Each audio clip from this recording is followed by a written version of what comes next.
Las opiniones y comentarios emitidos en este programa pertenecen exclusivamente a quienes lo expresan. No representa la posición ni la responsabilidad de este medio de comunicación.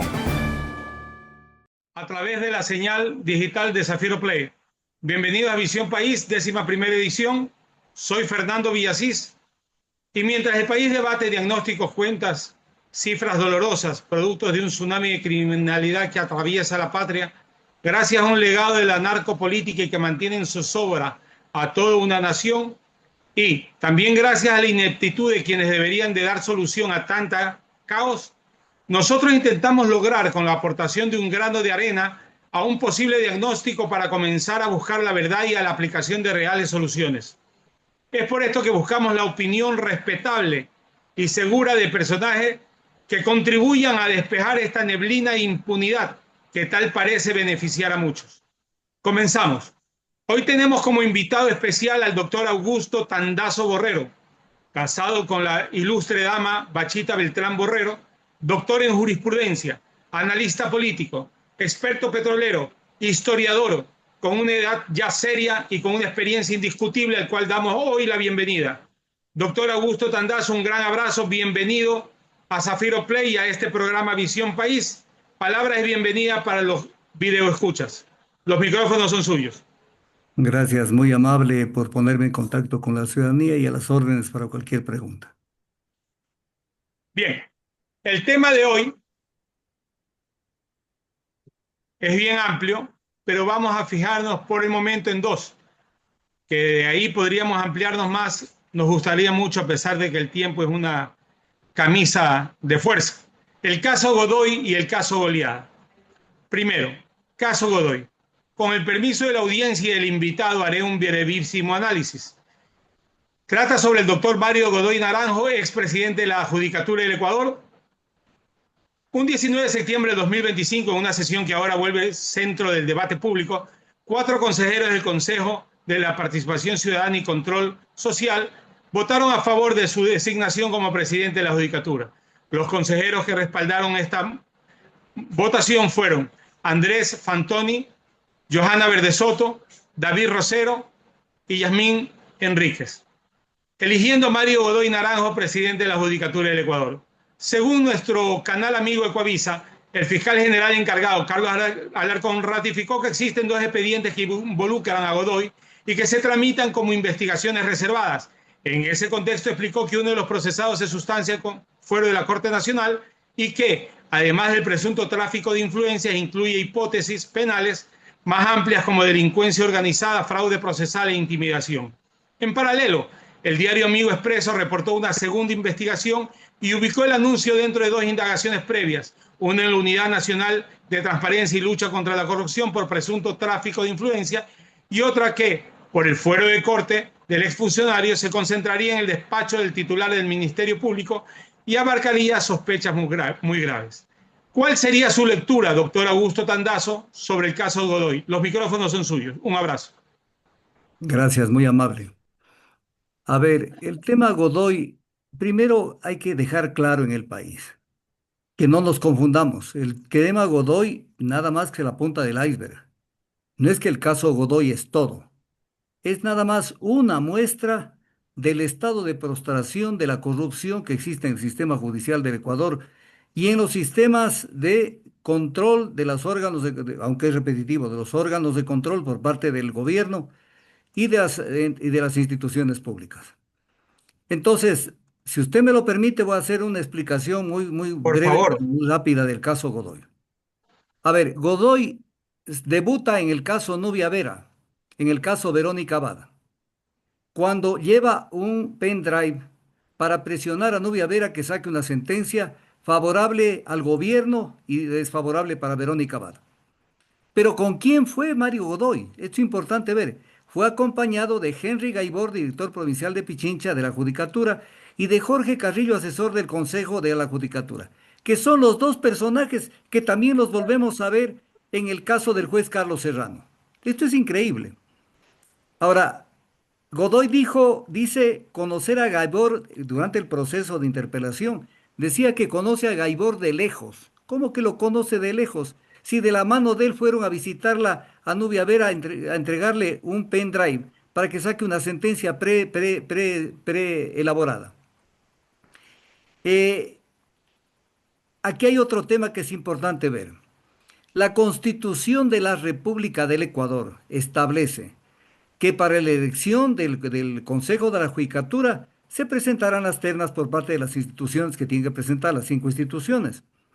Pero en el mismo artículo constitucional se dice que se tramitarán las impugnaciones que se presenten. Y en este caso se presentaron 17 impugnaciones y las más voluminosas fueron contra Mario Godoy, antes de que el Consejo de Participación Ciudadana lo designe.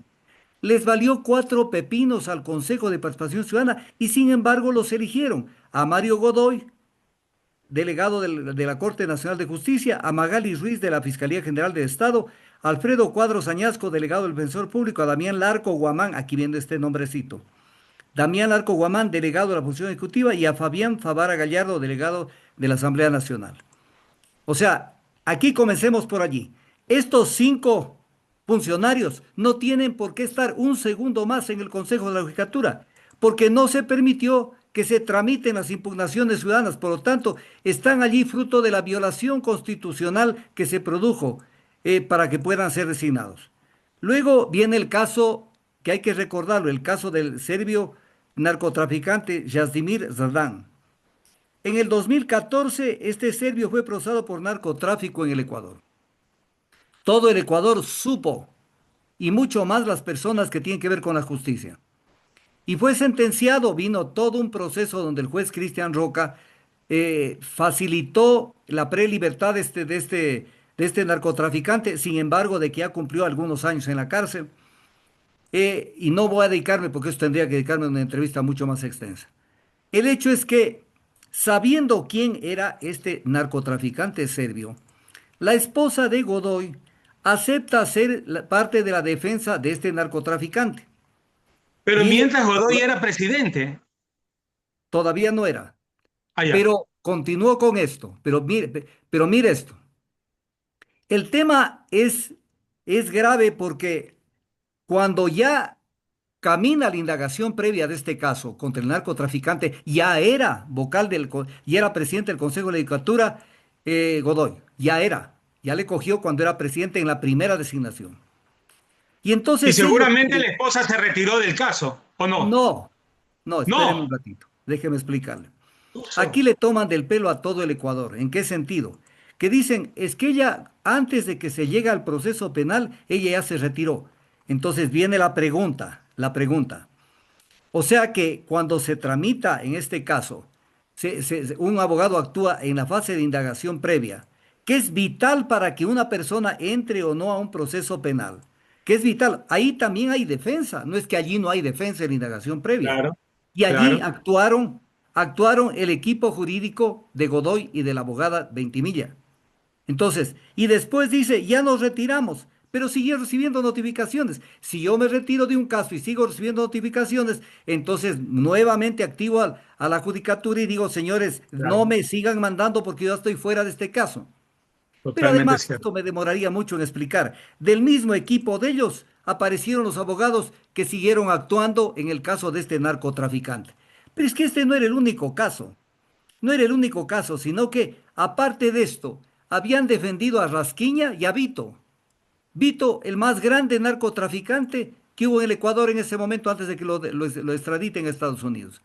Entonces, ¿de qué estamos hablando? De gente que estuvo vinculada, que se embarraron con este tema hasta no sé dónde. Se da esto y sucede que tratan de defenderlo a toda costa a Godoy, porque esto quedó la huella. La huella está dejada en el proceso que se llevó en la fiscalización. La ministra de Gobierno en Ecuador TV, la ministra Natalie Morillo, se preocupó más bien de acusar al correísmo de intentar montar un nuevo show desde el legislativo sobre la fiscalización de Godoy. Y dijo, comillas, siempre los generadores del caos de la fiscalización a la carta van a tratar de tergiversar la verdad. Era fiscalización a la carta, era fiscalización de una persona que ni de lejos reunía las mínimas condiciones éticas para estar presidiendo el Consejo de la Judicatura, porque él y su combo, entre ellos su esposa, estaban vinculados en la defensa de narcotraficantes. Entonces, esto es importante verlo. Luego, y voy a ir saltando rápido ciertas cosas para que no me coge el tiempo. Viene la participación de José Swing, el presidente de la Corte Nacional de Justicia, que en vez de ponerse por lo menos colorado y reconocer la barbaridad que hizo al volverlo a candidatizar a Godoy para que sea tomado en cuenta en la terna para elección del presidente del Consejo de la Judicatura, dijo que creo que todavía Godoy le protege el principio de inocencia. O sea, te olvidaste que entre la primera vez que ya lo candidatizaste y la segunda hubo el caso Verónica Abad. ¿Qué te olvidaste, José Swing? ¿Qué te haces el pendejo? En el país no podemos dejar pasar este tipo de cosas porque creen que somos pendejos. Con base en esto, designan, lo designan a Godoy. Ahora, viene el tema de Marcos Rodríguez, que también está vinculado, porque esto es una corruptela global. Marcos Rodríguez asume cuando ya renuncia a Swing por toda la presión ciudadana por haberlo él candidatizado y metido en la terna a Godoy. Marcos Rodríguez, actual presidente encargado de la Corte Nacional de Justicia, asume la presidencia. Pero no es un angelito, pues, Marcos Rodríguez. Marcos Rodríguez es el del caso Sobornos, es el del caso del influjo psíquico. Él es Marcos Rodríguez junto a Iván León y a Iván Saquicela. Entonces, un tipo que estuvo al servicio del poder político para tratar de hacer todo el show que hicieron.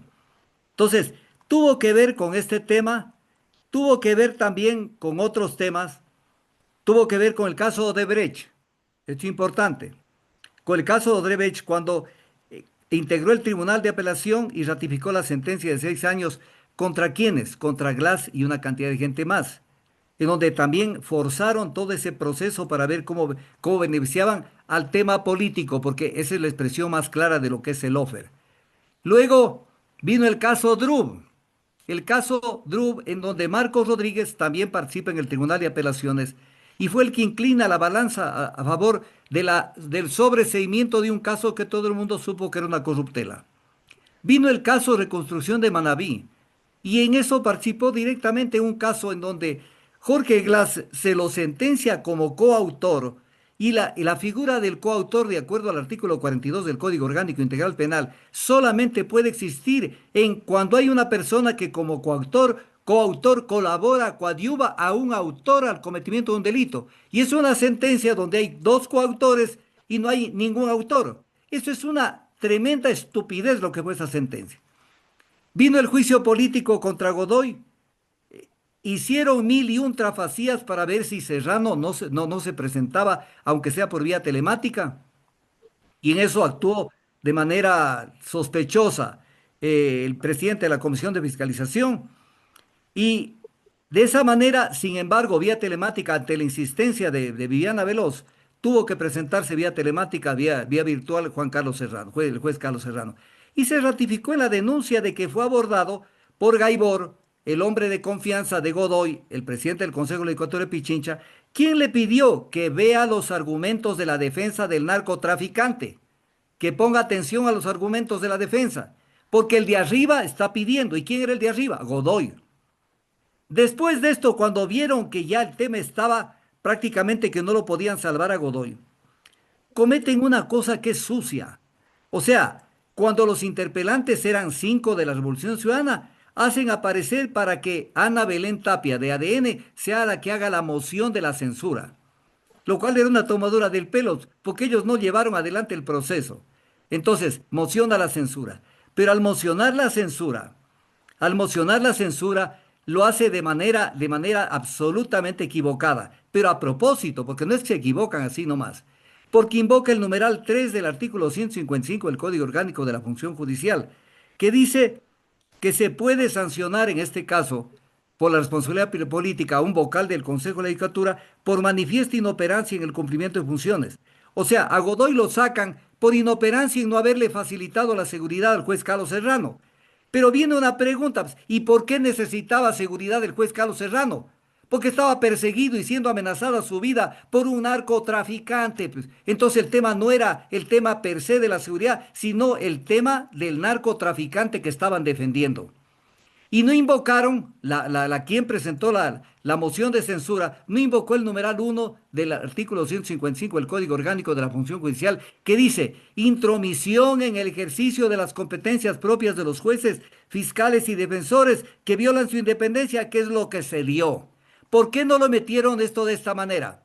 Porque si lo metían de esta manera, de acuerdo al artículo 85 de la Ley Orgánica de la Función Legislativa, automáticamente tenían que derivar la resolución de la Asamblea tenía que derivar indicios de responsabilidad penal y trasladarlo el caso también con toda la fuerza a la Fiscalía General del Estado. Entonces, esto es lo que pasa, o sea, se les cayó la careta que quisieron ver cómo lo defendían a Godoy de cualquier manera. Y hoy están con estas investigaciones que usted la señaló al inicio de la entrevista, pero que tampoco nos dan confianza porque sabemos cómo llegó a la Fiscalía General del Estado el actual fiscal general del Estado. Por tiempo, no sé si usted quiere que le abunde en ese tema, no quiere que le abunde porque eso es horroroso. ¿Cómo está? Yo me pongo a pensar, yo soy penalista y aparte de eso soy abogado. Yo no entiendo, créame, no entiendo, Fernando, cómo puede ese señor estar un segundo en la Fiscalía General. Él no podía ser designado jamás fiscal general del Estado. Se violó todo. ¿Y lo nombró quién? El Consejo de la Judicatura de Godoy. Porque la designación del fiscal general del Estado procede del Consejo de Participación Ciudadana y Control Social, no del Consejo de la Judicatura. Ya en la designación de Toainga violaron la ley. En esa designación violaron absolutamente la ley y la volvieron a violar en la designación de Alarcón. Entonces, ¿y cómo se puede detener todo esto? ¿A dónde acudimos para que no ocurran estas cuestiones? hay un tema que es importante ver. Yo escuchaba algunas intervenciones que no vienen al caso. La formación política y la formación en conocimientos de los entes políticos falta. Cuando uno ve, perdóneme que sea tan directo, las falencias que tienen los actores políticos, incluyendo la Revolución Ciudadana, no saben articular un buen ataque, no saben articular una buena estrategia. Por ejemplo, ya se durmieron con este caso, ya se durmieron con este caso. Y el tema no va allá. El tema hay que seguir insistiendo en toda esta podredumbre que es el sistema judicial ecuatoriano. Hay que seguir insistiendo. ¿Cómo puede ser que toleraron, por ejemplo, como que no dicen nada, toleraron que lo nombren encargado de la Corte Suprema de Justicia a Marcos Rodríguez, que no reúnen las mismas condiciones éticas para estar allí? Un tipo que lo liberó a Rasquiña. Usted se puede imaginar que esté ahí de presidente de la Corte Suprema de Justicia. Entonces, hay que seguir. La lucha es no de un día, ni de una semana, ni de un año. La lucha es permanente. Y la lucha tiene que ser acompañada de movilizaciones. El problema es que lo estamos acostumbrando al pueblo y el pueblo se está acostumbrando de que todo quiere recibirlo gratis. El tema es que, vea, sacan la ley del COTAD. Eso, por lo menos los empleados de los municipios y las prefecturas que van a ser perjudicados, por lo menos ellos debían haber salido a las calles y no se los moviliza. Entonces, hay que hacerle entender al gobierno y al Ecuador entero que no estamos dispuestos a tolerar esto y que hemos dicho basta a tanto atropello, porque a la norma jurídica a la norma jurídica y las normas de convivencia se la violan todos los días. Es un relajo el Ecuador, perdóneme que esté exaltado. Es un relajo. Mire lo que acaba de hacer el ministro de Trabajo. Emite un acuerdo ministerial con número y fecha. Emite. Pero ese acuerdo ministerial viola el Código del Trabajo. Y dice, pero no se preocupen que todavía no está publicado. Pero ya lo firmaste, pues. Ese ya es un documento. Y entonces, ¿en qué país estamos? ¿En dónde estamos? Todo lo que se hace es reservado. El acuerdo comercial con Estados Unidos, nadie conoce el texto. El tratado de protección de inversiones con Emiratos Árabes Unidos, nadie conoce el texto. En los contratos que se firmaron con Progen, se pone una cláusula en la que se dice que será secreto el contrato. Contrato de adquisición de motores. ¿Acaso estamos hablando de tecnología militar ni de seguridad nacional? Y que si eso se filtra, los que filtren tendrán responsabilidades penales. ¿En qué país estamos viviendo? En donde los que manejan la administración del Estado saben que están haciendo todo mal. Y entonces todo está lleno de opacidad. Vea lo que acaba de pasar en el municipio de Guayaquil. La vergüenza de esa vicealcaldesa. La vergüenza de esa vicealcaldesa. Y que además invierten $88 millones el municipio en la empresa Segura EP. Y después llega el gobierno, se apropia de todo y dice, siga nomás, sientes y haga lo que le da la gana. Por lo menos dígale, sientes y devuélvame los 88 millones. ¿O que no tienen dignidad? En este país hace falta que suministremos testosterona a mucha gente para que aprendan a pelear. Entonces, nos están pudriendo el Ecuador y tenemos que pelear por este país. Totalmente de acuerdo. ¿Cómo poder lograr una protesta de una forma cívica, un pacto social, pero que no se politice? Porque lo que usted está diciendo es absolutamente cierto. Pero ¿cómo lograr una protesta que logremos el objetivo sin hacerla política? Es imposible no hacer la política. ¿Qué es la política? Como nos lo enseñó Aristóteles. La política es la convivencia que tienen los seres humanos en la ciudad. La polis griega, de ahí viene la palabra política. Es cómo trabajamos para vivir en armonía. Si nos están rompiendo la armonía, tenemos que actuar la política. Si la política no es mala, la politiquería es mala. Entonces, en esto hay que activar todos los mecanismos para decirle al gobierno que ya no más. Ya no más. O sea, vea, usted regrese a ver, dándole una lección a los miembros, a los gobiernos autónomos centralizados sobre cómo manejar la plata. Un gobierno que es el peor de todos los gobiernos que han habido en estos últimos 50 años en lo que es inversión pública. O sea, como decía en algún momento Jesús, ven la paja en el ojo ajeno y sin darse cuenta la viga que tienen adentro. Entonces, el pueblo tiene que levantarse. El pueblo tiene que entender que los derechos no se los obtiene de rodillas. Eso no existe. Y mientras no se le haga entender a este gobierno de otra manera, hay que hacerle entender. Mire lo que pasó ¿Y con la protesta de octubre. Con la protesta de octubre. ¿Qué pasó? Dejaron que se ahogue la protesta en Cotacachi. Y entonces tenemos, que es para otra entrevista, tenemos el tema de Pachacuti. ¡Qué sinvergüenzas! Acaban de sacar un comunicado el día de ayer que dice que van a demandar la inconstitucionalidad de la ley esta del COTAD. Pero si sus asambleístas votaron por la ley, pues no sean sinvergüenzas. En este país hay que enfrentar a los mentirosos, a los truchas, a los que nos están tomando del pelo todos los días, para que la gente aprenda a decidir cuál es la vía correcta y por dónde hay que caminar.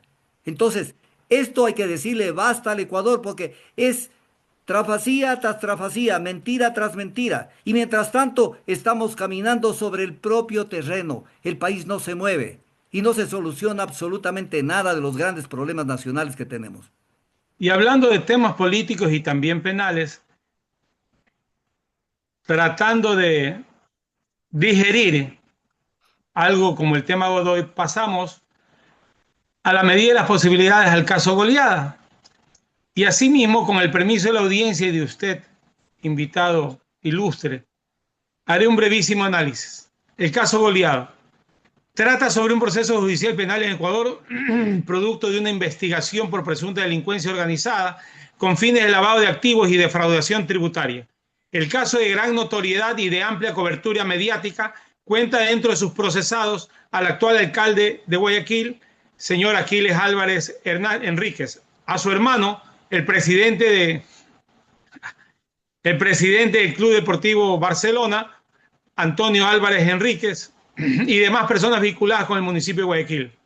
La madrugada del 10 de febrero del 2026, la Fiscalía General del Estado ejecutó una serie de allanamientos en Guayaquil y San Borondón dentro del marco de un solo expediente de investigación por el presunto delito de delincuencia organizada vinculado al lavado de activos y defraudación tributaria.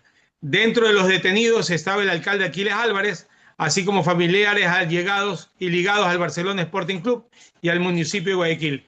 En total, la Fiscalía, en cooperación con agentes de la Policía Nacional, detuvieron a 11 personas implicadas. ¿Cuál sería su lectura ahora también sobre el caso Goliada, doctor Augusto Tandazo?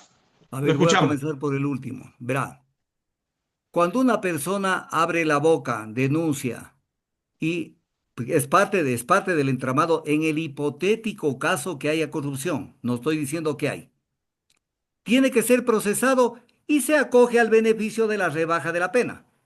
Pero no está procesado el bocón que denunció el tema. ¿Qué es esto? O sea, ese tiene que recibir, en el caso que se compruebe un delito, tiene que recibir una pena menor, pero tiene que estar procesado. ¿Que a quién le toman del pelo? Primera cosa. Segundo, Este caso es el mismo caso triple A. Triple A es lo mismo que goleada. Lo que pasa es que la zapada, no se olvide, vivimos en el país del sapo, de la zapada. Entonces, aquí hay un viejo principio en el derecho que se utiliza para entender si son dos casos, tres o más. Se ve la identidad objetiva y subjetiva de la acción. Si son las mismas personas el mismo tema, es el mismo caso. Lo que pasa es que no les funcionó con la otra jueza y entonces van por el otro lado eligiendo otra persona para ver cómo complica. Es el caso triple A sumado con dos o tres elementos en este caso. Pero viene un tema. A ver, yo tengo los videos que se han publicado sobre cómo llegaron a la casa de Aquiles Álvarez, lo levantaron en pijama y la señora en paños menores. O sea, infelices. Pero viene un tema. Es que estaba fugándose Aquiles Álvarez. No estaba fugándose. Ese día se hubiera levantado, se hubiera ido al municipio a trabajar. ¿Por qué hicieron esto? Por el show. Porque a la gente le encanta el show, el circo. Entonces lo hicieron. Pero, ¿qué justificaba en el hipotético caso de proceder de esa manera? Cuando hay un delito de flagrancia. Entonces usted dice, se acaba de cometer una cosa horrenda, una cosa terrible, aprésalos antes que se vayan, porque los acabamos de descubrir. Es un tema que lo venían investigando, qué flagrancia ni qué flagrancia, y fueron directo, inmediatamente a la formulación de cargos. Y a esto se presta, pero ¿quiénes se prestan? La fiscalía en manos de Alarcón, pues. Pues ahí está funcionando como querían que funcione. ¿Quién era Alarcón? Un juez oscuro de Quinindé, que de pronto de Quinindé se lo rescataron y le dijeron, ven a este caso del caso triple A. Ahí es donde debuta él como servidor judicial, como persona judicial al servicio del gobierno.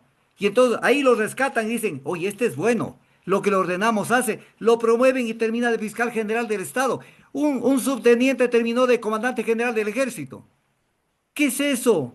Y entonces arman Doctor, este tinglado para involucrar a todo este tipo de gente. Y mientras esto pasa, sucede que la vicealcaldesa ya le dio la bendición, dijo, si se meten contra él como persona, pues métanse nomás, pero no como contra el alcalde, porque a nosotros necesitamos que nos apoyen con las obras. Y Gabriela Rivadeneira, que no sé en qué país esté viviendo, Gabriela Rivadeneira acaba de declarar en Diario Primicias, con Reto mantenemos una alianza vigente en Guayaquil. Eso es absolutamente claro. Entonces la pregunta a Gabriela Rivadeneira, ¿con cuál reto tienes una alianza vigente? ¿Con el de la vicealcaldesa o con Aquiles Álvarez? Porque en este momento ya hay dos retos, ya no hay un reto.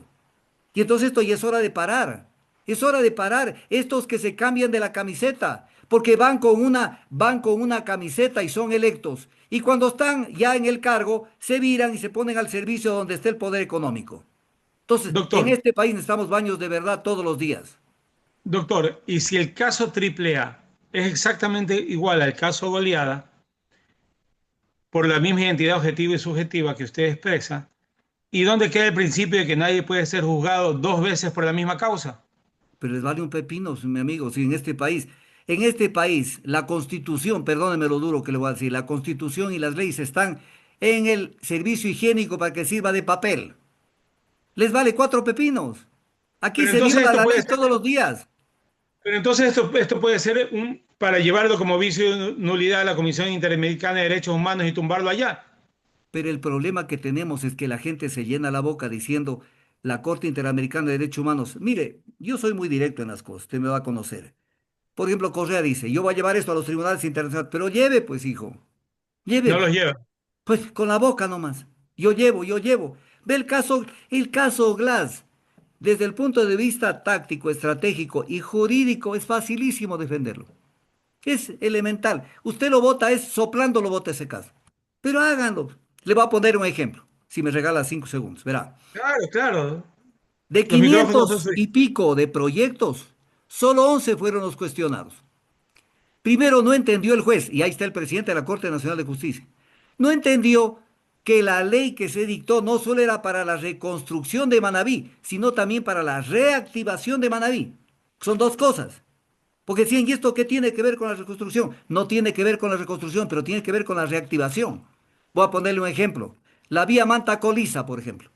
No es por ahí, no, el terremoto no hizo daño, pero necesitaban para reactivar la producción por otro sector, los puertos pesqueros, todo lo que se hizo. ¿Qué debería haber hecho la Revolución Ciudadana? Que son bien quedados. Debían haber, por ejemplo, contratado filmación. Montan unos drones, filman las 11 obras y al pueblo le dicen, por estas obras lo tienen preso a Glass. Porque ¿qué es lo que dijeron? Que esas obras no se necesitaban. Y van a ver que hay gente en el parque de Las Vegas, van a ver que hay gente que está, entonces, que está allí distrayéndose. Presenten eso. Y segundo, penalmente, desde el punto de vista del derecho penal, demuestren que esa sentencia jamás podía haberse dictado. Mire usted, o sea, se supone que ha habido corrupción con empresas, ¿no es cierto? Y no hay una sola empresa que, porque en un caso de un peculado, responde también el sector privado que se ha comprometido en este tema. Y no hay una sola empresa vinculada, ni hay los autores. No sé si me estoy haciendo explicar bien. El Absolutamente. artículo, el artículo 42 del Código Orgánico Integral Penal dice que el coautor coadyuva, o sea, colabora al autor al cometimiento del delito. Y hay una sentencia donde hay autores, dos, y hay coautores y no hay autores. O sea, se limpiaron con el derecho penal y con el Código Orgánico Integral Penal. Y, Entonces, pero tienen que y armar la como esto, estrategia. y como esto ya se agotó aquí en Ecuador, ¿hay ya denuncia en la Comisión Interamericana de Derechos Humanos? Yo creo que no han presentado todavía. Es mi criterio, yo no he visto nada. Tienen que ir por la comisión para que la comisión envíe a la Corte Interamericana. Pero es un Creo que tema, tenía 6 meses, ¿no? o sea, pero mire usted, es que sea una cosa. Usted les oye a los máximos representantes de la Revolución Ciudadana, el mártir de Jorge Glass, ya dejen de condolerse con Jorge Glass y defiéndanlo. Pero no sigan utilizándolo como un escudo, como una bandera de lucha. Defiéndanlo, porque no lo defienden. No hay movilizaciones, no hay absolutamente nada. Y en este país hace lo que... Y además hay otra cosa sobre el caso Aquiles Álvarez y el caso y otros casos. Mire, la normativa no solo local, sino internacional. Y nosotros tenemos que respetar la normativa internacional porque de acuerdo al 425 de la Constitución, es parte de nuestro ordenamiento jurídico los tratados internacionales y los instrumentos internacionales de derechos humanos. Y entonces viene el caso. A usted no lo pueden, digamos que usted comete un ilícito en Guayaquil. A usted no lo pueden mandar a que purgue como prisión preventiva o lo que sea, no lo pueden mandar a Cuenca. No lo pueden mandar porque hay derechos que son irrenunciables, como el derecho de los familiares y de los abogados a visitarla a la persona que está presa. ¿Acaso que el preso no tiene derechos? Por más delincuente que sea, que no estoy diciendo que Aquiles Álvarez es un delincuente, pero todo delincuente tiene derechos. Esto no entienden. El único derecho que es conculcado con una prisión es el derecho de libertad. Puede incluso tener contacto con familiares, puede hacer, mire lo que dice el Código Orgánico Integral Penal y lo que dice la normativa internacional, puede hasta hacer declaraciones de prensa. Usted se puede imaginar si les van a permitir hacer una declaración de prensa. Tiene derecho a todo. Entonces, no entendemos el derecho, porque también falta educación política en el Ecuador. La gente a veces es un defecto de la gente a veces cree, o sea, conoce algo acá en la cabeza y cree que todo el mundo conoce. No, a la gente, cada caso hay que didácticamente explicarlo, para que la gente lo entienda y de esa manera adquiera conciencia de lo que pasa. ¿Hubo Entonces, de esa corrupción manera en el gobierno de Correa, doctor Tandazo? ¿cómo? ¿Habrá habido corrupción en el gobierno de Correa? Desde luego que hubo corrupción en el gobierno de Correa. Por ahí Desde salieron luego. como 136 casos. Hubo corrupción en el gobierno de Correa. El caso tal vez más emblemático de todos fue el caso Drup, que lo sacaron sobreseído a toda esa gente. Compraron chatarra, señor, compraron chatarra. Fíjese usted, a ver, le cuento en 30 segundos. Los helicópteros Drup los fabrica una empresa privada de la India, Hindustan Aeronautics, o sea, una empresa privada. Y cuando fabricaban esos helicópteros en esos años, el gobierno hindú prohibió a sus fuerzas armadas comprar helicópteros Drup. Se puede usted imaginar. Y acá compramos. De los 7 se cayeron 4 y los 3 los chatarrizaron.